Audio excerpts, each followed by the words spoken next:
हेल' लोगोफोर, बे समाव नोंथांमोनजों माखासे रादाबफोर जथाय खालामनानै लाबोदों। बाहाय मा मा दं जोबजासिम नायलांबानो नुगोन। नुनो मोन्दों थांनाय सुबुंखान्थि सानाव आबादारिफोरनि गोख्रों सोमावसारनायखौ होबथानो थांनायाव दिल्ली पुलिसनि 300सो जवानफोरा गोब्राबै जोखोम जानांदों आरो देहा फाहामसालियाव थिसनजानांदों। बेनिनो जोखोम जानाय पुलिसफोरखौ दिनै नखर मन्थ्रिया नायदिंहैदों। फारसेथिं नाथाय आबादारिफोरा दासिमबो सोमावसारनायखौ नागाराखै। बेराफारसे सरकारा आबादारि बिलनि सायाव जेबो खोथा बुङाखै। थासारिया मा महर लालाङो बेखौ जोङो समावसो नुलांबाय थानो हासिगौ।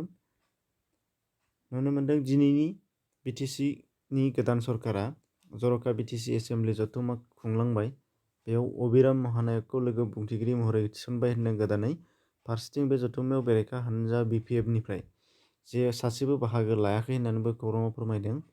बे समावनो खौरांगिरिनि सोंथियाव प्रमद बर' बिथाङा बुंदों दि दासिम जायफोर सरासनस्रा सुबुंनि गोसोआव साननाय दङ जे बिटिसिनिफ्राय एबा बिटिसि सरकारा दासिमबो ट्राइबेल बेल्ट आरो ब्लकनिफ्राय रावखौबो होखारनांगौ होननानै लायाखै होनदों आरो जेबो नटिसबो होआखै होनदों आरो बेनि सायाव दासिमबो सावरायनायबो जायाखै होननानै बिथाङा बुंदों।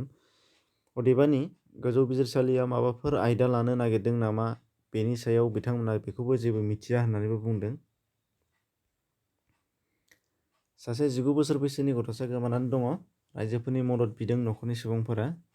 खौरां मोननाय बादिब्ला निकासि हालामनि साहा दारागावनि साथिपुर गामिनि सुरेन बर' आरो जमुना बर'नि फिसाज्ला सनन बर'आ दानसेमानि सिगांनिफ्रायनो गोमानानै दङ। बेनिखायनो सावगारियाव होनाय गथ'साखौ सोरबाफोर नुयोब्ला स्क्रिनाव होनाय नाम्बाराव कल खालामहरनो थाखाय बिथांमोना खावलायदों। नाम्बारा जादों 6900978391।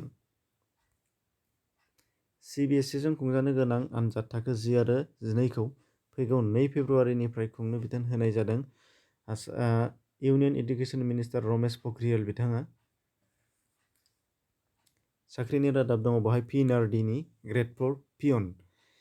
टटेल भेकेन्सि 377, ST हिसाबै दङ 57, एजआ दङ 18 निफ्राय 45 सिम, ST हिसाबै जेनेरेलआ 18 to 40 ल'। स्टार्टिंआ जादों 27 जानुवारिनिफ्राय आरो जोबथारनाय एप्लाइआ जागोन 10 फेब्रुआरि। SSLC पास जाबानो जागोन, अनलाइन जागोन। बिथांमोननि वेबसाइटआ जादों www.rural.assam.gov.in आरो बेनि लिंकखौ डिसक्रिपसनावबो मोनगोन। बेयाव थानानै नोंथाङा नायनो हानाय जागोन। एसेनोसै, गोजोन्थों।